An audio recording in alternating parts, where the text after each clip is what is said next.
Hello guys, welcome to my channel. In this video, I'm gonna show you how to refund games on Epic Games. It is a fast and easy tutorial. If you have made a purchase and found that the game is not what you expected, don't worry, Epic Games offers a straightforward refund process. To begin, open Epic Games Launcher in your PC. Log into your account using your credentials. Once logged in, navigate to the Profile section on the top right corner of the page. A drop-down menu will open and click on the Account section.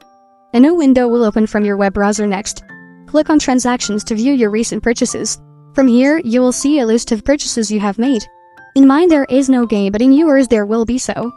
Locate the game you wish to refund and click on it to view the details. If the game is eligible for a refund, you will see an option to request a refund. Keep in mind that there are certain conditions for refunds, such as the time since purchase and playtime of the game.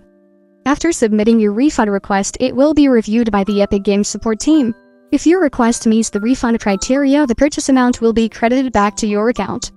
Thank you for watching. If this video was helpful, please leave a like and subscribe to my channel for more videos like this. And click on that notification bell to never miss an update.